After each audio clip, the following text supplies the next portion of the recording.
1811న ఇంగ్లాండ్లో మొదటి పాఠశాల ప్రారంభించిన నాటికి భారతదేశంలో 7,32,000 గురుకులాలు ఉండేవి.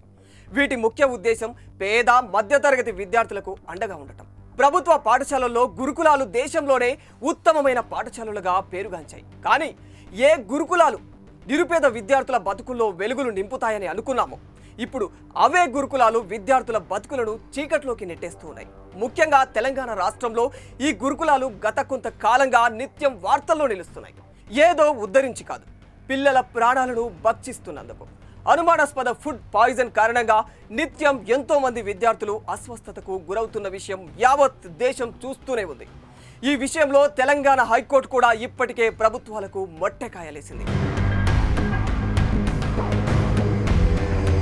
అసలు తెలంగాణ గురుకులాలలో ఏం జరుగుతుంది? ఎందుకు కుప్పలు కుప్పలుగా విద్యార్థులు పదే పదే అస్వస్థతకు గురవుతూ ఉన్నారు? తెలంగాణ గురుకులాల కోసం ప్రభుత్వాలు కేటాయిస్తున్న వేల కోట్ల నిధులు ఏమైపోతున్నాయి? విద్యార్థులు పడే ఈ నరక యాతనకు కారణమెవరు? ఇదంతా మీకు తెలియాలంటే ఖచ్చితంగా ఈ వీడియోను చివరి వరకు చూడాల్సిందే. వాస్తవానికి తెలంగాణ రాష్ట్ర వ్యాప్తంగా ప్రస్తుతం 269 ఎస్సీ, 183 ఎస్టీ, 29 గిరిజన ఆశ్రమ గురుకులాలు, 327 మహాత్మా జ్యోతిబాపులే బీసీ, 204 మైనారిటీ సంక్షేమ గురుకులాలతో పాటు 37 జనరల్ గురుకులాలు ఉన్నాయి. ఈ లెక్కన మొత్తం 1000కి పైమాటే ఉంటాయన్నమాట. ఈ గురుకులాల విద్యా సంస్థల్లో చదువుతున్న లక్షల మంది విద్యార్థుల్లో 100కి 90% మంది ఎస్సీ, ఎస్టీ, బీసీ, మైనారిటీ వర్గాలకు చెందిన పేద విద్యార్థులే ఉన్నారు. ఏ దేశం అభివృద్ధి చెందాలన్నా అక్కడి విద్యా విధానమే అత్యంత కీలకం. విద్యా వ్యవస్థకు పునాది పాఠశాల విద్య అంటూ మన నాయకులు ప్రగల్భాలు పలుకుతూ ఉంటారు. ప్రభుత్వాలు పలికే గొప్పలు, వారు ఇచ్చే వాగ్దానాలు ఏమైపోతున్నాయి? వేలకు వేల కోట్లు గురుకులాలకు ఇస్తున్నామనే మాటలు పచ్చి అబద్ధాలేనా? మీరు నిధులు ఇస్తున్నది నిజమైతే ఇదంతా ఇంతమంది విద్యార్థులు నిర్దాక్షిణ్యంగా ఎందుకు బలవుతూ ఉన్నారు? రాష్ట్ర వ్యాప్తంగా ఏడాది కాలంలో పలు కారణాలతో దాదాపు 48 మంది విద్యార్థులు మరణించారు. ఇది నేను చెబుతున్న లెక్క కాదు, గణాంకాలే చెబుతూ ఉన్నాయి. దానికి సంబంధించిన వివరాలు మీరు ఇక్కడ చూడొచ్చు.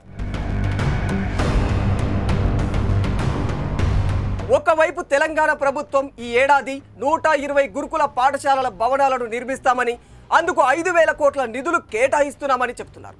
గత ప్రభుత్వ హయాంలో కూడా ఎస్సీ, ఎస్టీ, బీసీ, మైనారిటీ సంక్షేమ రెసిడెన్షియల్ పాఠశాలలకు 2019-20 మధ్య కాలంలో 1,963 కోట్లు, 2020-21 మధ్య కాలంలో 2,515 కోట్లను కేటాయించింది. దాదాపు ఎస్సీ వర్గాల విద్యార్థుల కోసం 268 కొత్త గురుకుల పాఠశాలలు, ఎస్టీ వర్గాల విద్యార్థుల కోసం 169 కొత్త గురుకుల పాఠశాలలను ప్రభుత్వం నిర్మిస్తుందని గతంలో చెప్పారు. అసలు ఏమైపోతున్నాయి ఈ ప్రభుత్వ నిధులన్నీ? ఇంతగానం నిధులు ఇస్తుంటే క్వాలిటీ లేని ఫుడ్ ఎందుకు పెడుతున్నారు గురుకులాల్లో? పచ్చిగా మాట్లాడుకుంటే గురుకులాలు నడిపిస్తున్న బిల్డింగ్లకు రెంట్లు కూడా చక్కగా కట్టే దిక్కు కూడా లేదు. కరెంటు బిల్లులు కట్టలేక బిల్డింగ్ ఓనర్స్ గోస తీస్తున్నారు. అనుభవజ్ఞులైన ప్రభుత్వ ఉపాధ్యాయులు సరిపోక పార్ట్ టైం టీచర్స్తో పొద్దు గడిపింది ఈ ప్రభుత్వం. ఇప్పుడు వాళ్ళను కూడా జీతాలు ఇవ్వలేక తొలగించాల్సిన పరిస్థితి ఏర్పడింది. ఇదంతా నేనేదో ప్రభుత్వాలపై కక్షగట్టి చెప్తున్న విధానం కాదు. ఇదిగో దానికి సంబంధించిన సాక్ష్యాలు మీరు ఇక్కడ చూడొచ్చు కూడా. వసతి గృహాల్లో కనీస మౌలిక వసతులు లేవు. ఇప్పటి వరకు 80% గురుకులాలు అద్దె భవనాల్లో కొనసాగుతూ ఉన్నాయి. చాలా గురుకులాల్లో ఆహార పట్టిక సక్రమంగా అమలు జరగడం లేదు. వంటగదులు లేక డైనింగ్ హాల్స్ అస్సలే లేవు. చెట్ల కింద, ఆరు బయట, వరండాలలోనే వంట చేస్తూ ఉన్న పరిస్థితి కనిపిస్తోంది. విద్యార్థులు కూడా ఆరు బయటే అల్పాహారం, లంచ్, డిన్నర్ తింటూ ఉన్నారు. మంచినీటి సౌకర్యం అస్సలే లేదు. నీళ్ల ట్యాంకర్లతో అపరిశుభ్రంగా వచ్చే నీళ్లను తాగి విద్యార్థులు రోగాల బారిన పడుతూ ఉన్నారు. ఇదంతా జరుగుతుంటే ఇవన్నీ కూడా ప్రభుత్వాలకు సిగ్గుచేటు వ్యవహారంలా అనిపించడం లేదా అని జనాలు మండిపడుతూ ఉన్నారు. వాళ్ళ పిల్లలనైతే ఇలాగే నరక కూపంలో నెట్టేస్తారా అని బాధను వ్యక్తం చేస్తూ ఉన్నారు. 3 o'clock మధ్యాహ్నం తిన్న తర్వాత మొత్తం బియ్యమే ఉంది. పప్పు కారం అది లేకుండా నీళ్ళు లేకుండా అంతే. ఎగ్ ఏమన్నా ఇచ్చిర్రా? ఇచ్చింది. ఎగ్ కూడా బాగాలేదా? తినేటప్పుడు మీరు కంప్లైంట్ చేయలేదమ్మా ఫుడ్ బాగాలేదు? కంప్లీట్ చేసినాం కానీ వాళ్ళు పట్టించుకోరు. గత ప్రభుత్వమైనా ఇప్పటి ప్రభుత్వమైనా కనీసం గురుకులాలకు సరిపడా భూములను కేటాయించలేకపోతున్నాయి. పక్కా భవనాల నిర్మాణానికి బడ్జెట్ కేటాయించిన నిధులు విడుదల చేయడంలో పూర్తిగా విఫలమైపోతున్నాయి.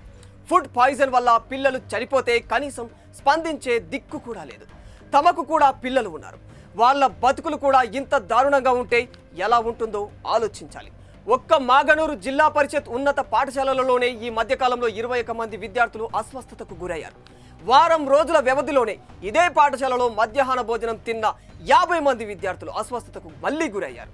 మీ వేల కోట్ల నిధులు వీళ్ళ ప్రాణాలను కాపాడగలవా? మైక్ దొరికింది కదా అని ప్రగల్భాలు పలకడం కాదు. ఇలాంటి సంఘటనలు మళ్లీ జరగకుండా కార్యాచరణ ఉండేలా చూసుకోవాలి. అసలైన తొలి వెలుగు. ఫాలో వాట్సాప్ @తొలి వెలుగు official.